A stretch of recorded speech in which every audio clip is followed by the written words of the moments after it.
Hey, it's Jen Gleason Blue here of The Resilient Body, and in my free mini course, we're talking about breath right now. But I wanted to give you some three tips, three ways to improve your breathing experience. So the first one I want to explore is the position of the rib cage. So I'd like for you to try just really like lift your rib cage. You know, like sternum is, if you could get it horizontal, right? That's kind of what you're going for.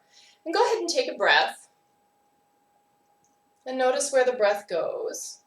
Where do you feel it in your body? And now go ahead and really totally hunch forward. And how does that change where the breath goes? So when we tend to arch the back like this, the breath can come into the chest. You can probably feel that there's some expansion here. Maybe you can get it down into your belly. And then when we round here, we get a little more access to the back, but then we lose some here.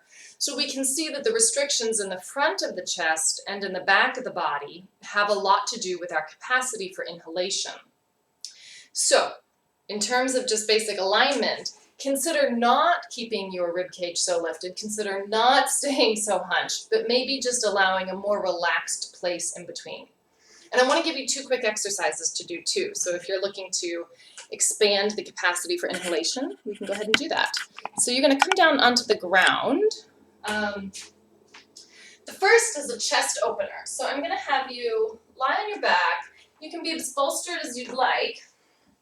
Your legs can go straight out in front of you, or they can be bent like mine are. You're going to bolster up so that at least that your ribs are relaxed down. Palms up. And go ahead and do some of these floor angels.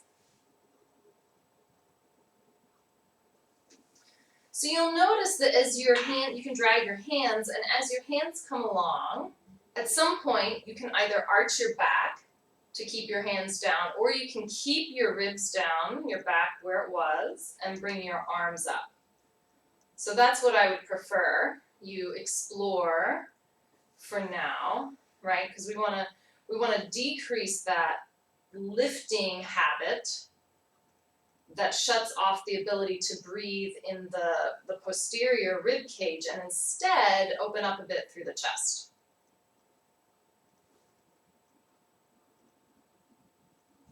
Now you can also keep your hands a little bit above. Really think about reaching the elbows away from you. So maybe your hands don't ever touch the ground, and that creates a little extra tension and deepens the loading of this exercise. Maybe your thumbs are pointed toward the ground. You can kind of play around with where it feels good. All right, so you should already feel some nice opening up in the chest. So now I'm going to have you come to hands and knees like this, right? And you're going to put one hand in front of the other, and you're just going to slide it forward. Keeping your pelvis, don't be shifting to one side, but we're just going to kind of keep everything where it was, making sure that your hips aren't sinking back, but you're reaching forward. Can you breathe into the side of the body that's being stretched, really opening up the kind of side and back of the rib cage there? Let's do 3 breaths. 3 breaths from this point.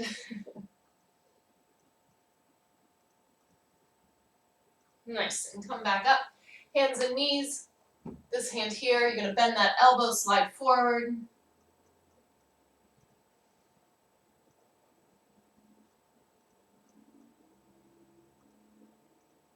Really reaching through the side body. 3 more breaths.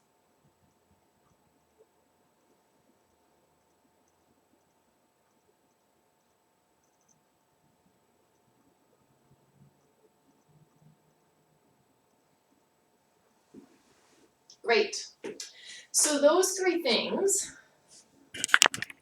should help you increase your capacity for breath.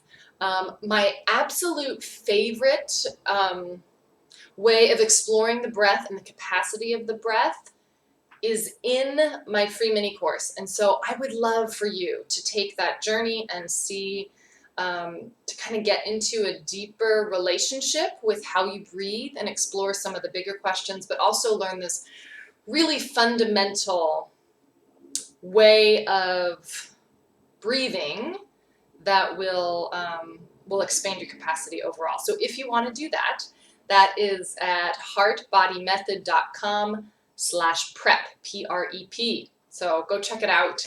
We're on day 3, but you can join, and I hope you do. All right.